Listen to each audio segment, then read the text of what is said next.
So good evening everyone, मैं उदित छिबरा एक बार फिर से आप सबका अपने यूट्यूब चैनल में बहुत बहुत स्वागत करता हूँ।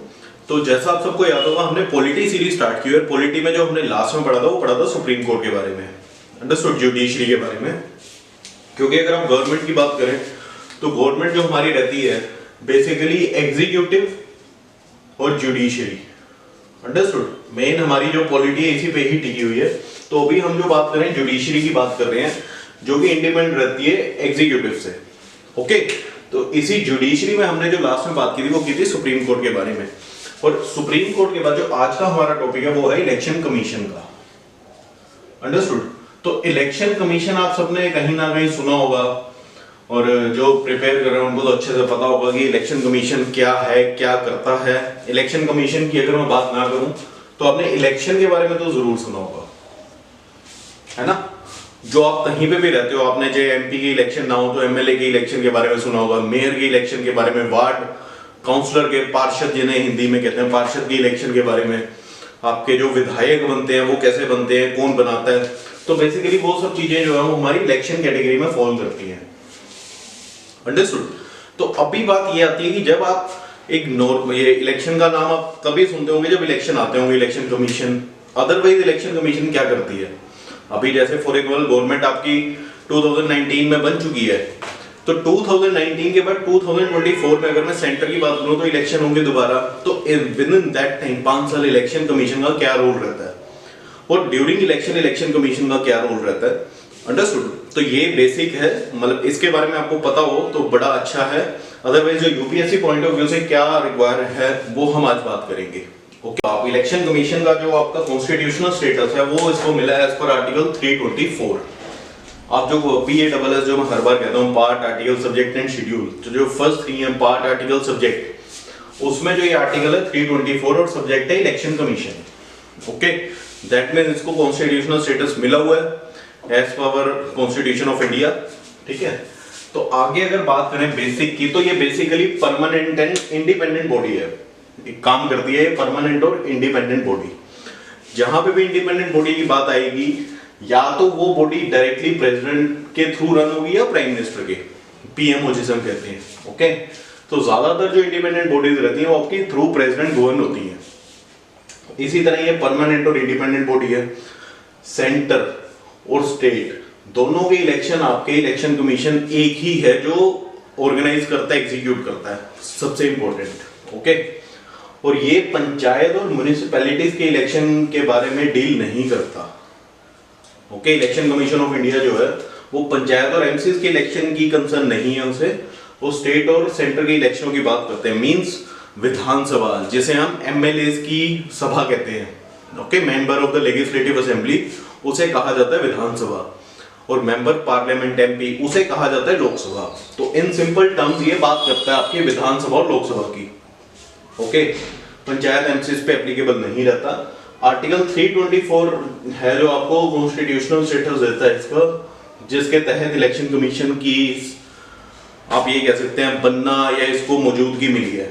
तो ये तो इसके बारे में बेसिक बात होगी, है ना। अब पावर की बात है। पावर में इसका एडमिनिस्ट्रेटिव, एडवाइजरी, क्यूएससी, जुडिशियल, 3 आपको नाम अगर याद होते हैं तो बहुत बढ़िया है।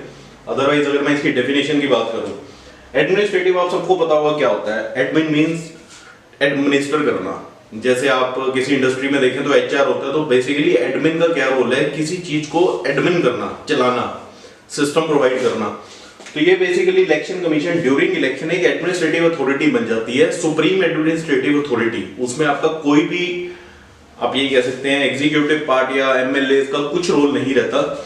उसमें overall responsibility administrative point of view से इलेक्शन कमीशन की रहती है, जिसमें चीफ इलेक्शन कमिश्नर होते हैं, और उनके साथ ये तो सीईसी हो गए आपके, सीईसी ये हेड होते हैं अथॉरिटी, इनके नीचे इलेक्शन कमिश्नर होते हैं 4। ओके, और उसके साथ जो आपके स्टेट डिस्ट्रिक्ट में डीसी लेवल के या कोई होम सेक्रेटरी लेवल के जो होते हैं वो स्टेट इलेक्शन कमिश्नर काउंट करते हैं, काम करते हैं।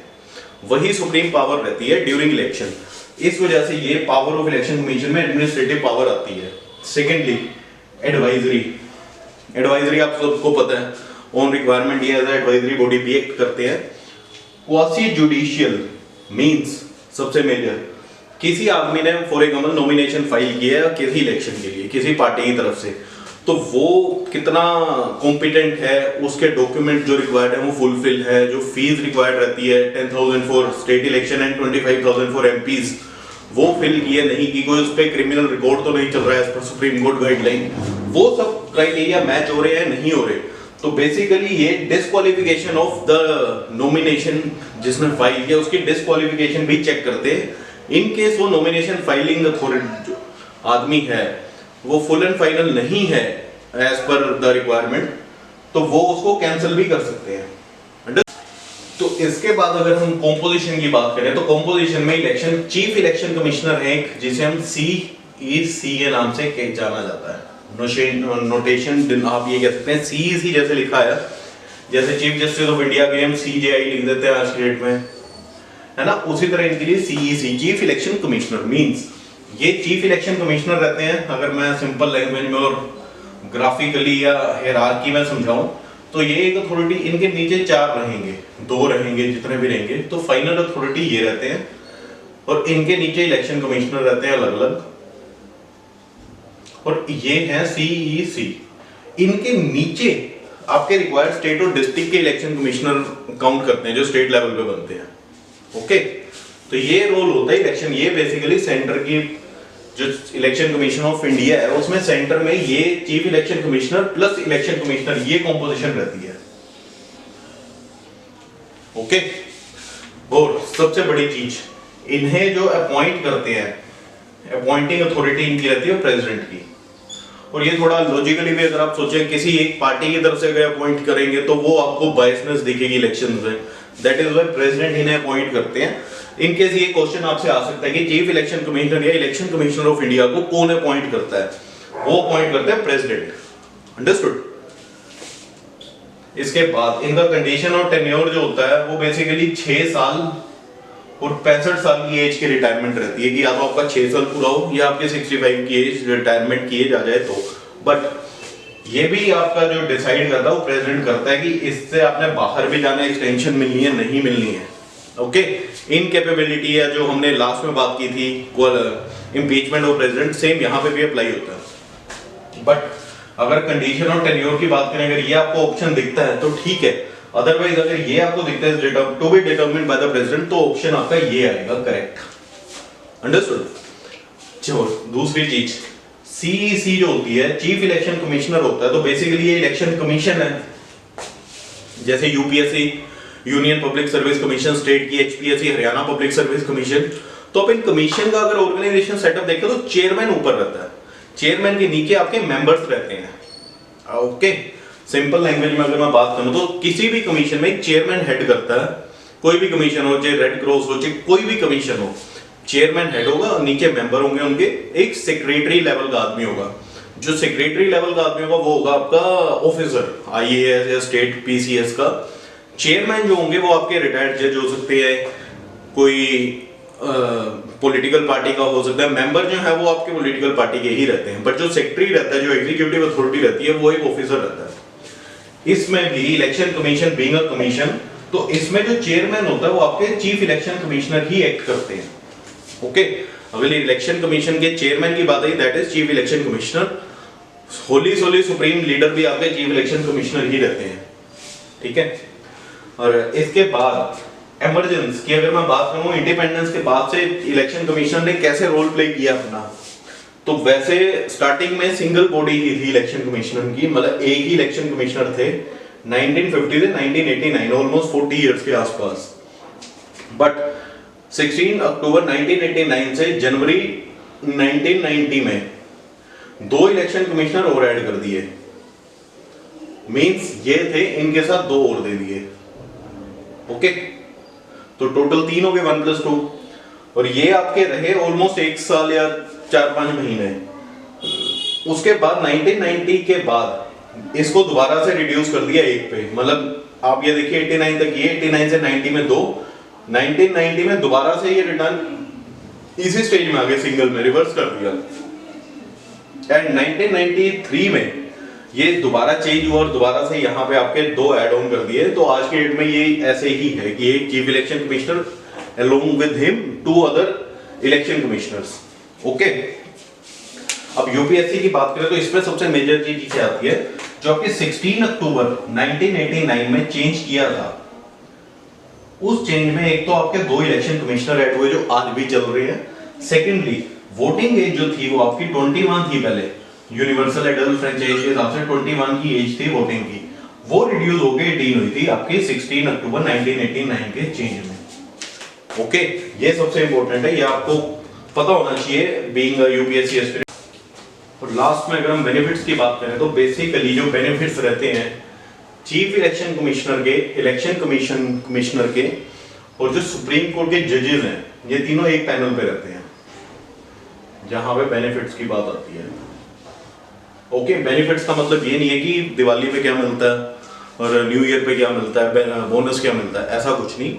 बेनिफिट्स मींस दिखाइए पावर्स क्या है, सैलरीज क्या है, अलाउंस क्या है और अदर बेनिफिट्स जितने भी हैं, पावर से लेके सैलरी से लेके अलाउंस तक, सभी बेनिफिट जो सुप्रीम कोर्ट के जज के लिए एप्लीकेबल हैं, सेम आपके इस बेनिफिट्स में, इन चीजों में चीफ इलेक्शन कमिश्नर और इलेक्शन कमिश्नर एक लेवल पे आ जाते हैं। ओके, जैसे यहाँ पे दिया हुआ है चीफ इलेक्शन कमिश्नर और सुप्रीम कोर्ट के जजेस उसमें सब में एक ही लेवल पे हैं। ओके, तो बेनिफिट्स की बात ये आ गई। इवन रिमूवल जो मैंने आपको यहां बताया था कि इंपीचमेंट प्रोसेस जो आपका जजेस के लिए रहता है, सेम प्रोसेस रहता है इंपीचमेंट का यहां पे स्पेशल मेजोरिटी के बेसिस पे। Okay, removal is similar to that of the जज of supreme court, mean special majority. Okay, under article 61, 249 जो हमने पहले बात की हुई है। तो इंपीचमेंट प्रोसेस सेम रहेगा जजेस का और इनका। तो अगर मैं बेनिफिट्स में बात करूं, बेनिफिट्स प्लस इंपीचमेंट, दोनों चीजों में सुप्रीम कोर्ट के जजेस और इलेक्शन कमीशन के मेंबर्स और कमिश्नर वो सभी एक लेवल पे ही हैं। ठीक है, और दूसरी ये तो आपको एम एंड प्रिंसिपल ये फॉर द मेंस, स्पेशली आपको वैसे ही आप कुछ भी लिख सकते हैं, बना सकते हैं। जैसे इनका एम रहेगा कि एक्टिव एंगेजमेंट और पार्टिसिपेशन, मींस जितने आपके एक्टिव मेंबर्स हैं वो सभी वोट कास्ट करें जाके। Strengthening electoral democracy, means active participation, maximum participation, free and fair election, कोई बायसनेस ना हो कि एक पार्टी का मेंबर अंदर बैठा दूसरी का नहीं बैठा, के जैसे बूथ बनते हैं। Uphold value of constitution, means constitution के जो मॉरल प्रिंसिपल्स हैं वो आपने अपहोल्ड करने हैं। Awareness about election process and quality infrastructure, means जहां जाना वहां आपको अच्छी तरह से सिस्टम मिले, लाइन मिले, इंक पेंट हो, मशीन ठीक से चल रही हो, वेंटिलेशन अच्छा हो, कोई आपको उस चीज में दिक्कत ना हो। ओके, और adopt technology for improvement in election process, ये आप बात कर सकते हैं। जो बैलेट पेपर के बाद से अभी हम मशीन के थ्रू पंचिंग करनी शुरू की है, तो बेसिकली ये भी इनका है कि एडॉप्ट करना है टेक्नोलॉजी को for the improvement in election process. Okay, अब इसमें जो इंफ्रास्ट्रक्चर चेंज इंप्रूवमेंट में आप बात कर रहे हैं, आपको ये पता होगा कि जब इलेक्शन कहीं पे होते हैं वहां पे 80 साल की भी अगर कोई मेंबर है तो उसे भी ये प्रोविजन रहता है कि वो वहां पे आके अच्छे से वोट डाल सके। ऐसा नहीं है कि उन्हें लाइन में खड़ा रहना पड़ेगा या सभी फॉर्मेलिटीज की, फर्स्ट ऑफ ऑल आप जाइए अपना वोटर कार्ड देके वहां से स्लिप लीजिए, देन गेट नंबर या रूम नंबर में वहां जाए, वहां वेट करें। तो इनकेस कोई फिजिकली इनकेपेबल है वहां नॉर्मल में खड़े रहने के, तो उन्हें भी क्वालिटी इंफ्रास्ट्रक्चर प्रोवाइड किया जाता है। व्हील चेयर पे आप जा सकते हैं, आपको स्पेशल ट्रीटमेंट मिलेगा।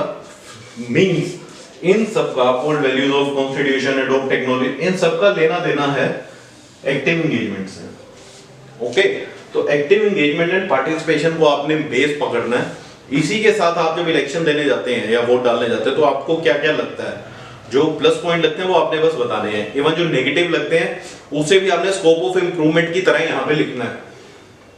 ओके, ताकि जो चेक कर रहे हैं उसे ये रहे कि हाँ जिसने बताया थोड़ा प्रैक्टिकल बताया है। मींस आपने दोनों साइडों को ही देखना है, जो पॉजिटिव है उसको एज इट इज लिख देना, जो नेगेटिव है उनको as a scope of improvement के फॉर्म में आंसर में लिखना है। ओके, तो ये रहेगा एम और प्रिंसिपल इलेक्शन कमीशन का। तो इसमें अगर मैं यूपीएससी की बात करूं तो इसमें सबसे मेजर जो चीज है हमारी, एक तो वोटिंग एज 21 से 18 कब हुई, किस ईयर में हुई, आर्टिकल कौन सा इलेक्शन कमीशन के लिए, पंचायत और एमसीएस के लिए ये कंसर्न नहीं करता। इनका और जजेस ऑफ सुप्रीम कोर्ट का बेनिफिट्स में और रिमूवल में सेम प्रोसेस है। ये आपसे कोई पूछ सकता है यूपीएससी में भी कि अगर इलेक्शन रिमूवल की बात करें, impeachment removal through special majority, उसमें कौन कौन आता है? जजेस ऑफ सुप्रीम कोर्ट, जजेस of high court, election commissioner, और you can say any other. Economics की बात करें तो कोई सर्वेयर ऑफ कमीशन, उसकी बात करें तो उसमें आपने सिर्फ और सिर्फ ये ध्यान देना है कि जहां पे परमानेंट बॉडी है, जो इंडिपेंडेंट बॉडी है, जैसे जुडिशरी होगी हमारी, इलेक्शन कमीशन हो गया, इनकी रिमूवल स्पेशल मेजोरिटी जिसे हम इम्पीचमेंट कहते हैं उसके थ्रू हो सकती है। ओके, ये मेजर इसीलिए था। बाकी कुछ मैंने इसको आप में थोड़ा और अलग से बताने की कोशिश की है, जो मैं समझता हूँ आपको समझ आया होगा। तो प्लीज इसी के साथ वीडियो को खत्म करते हैं, और प्लीज वीडियो को लाइक एंड शेयर जरूर कीजिए, चैनल को सब्सक्राइब करना मत भूलिए। इन दी एंड थैंक यू एंड जय हिंद।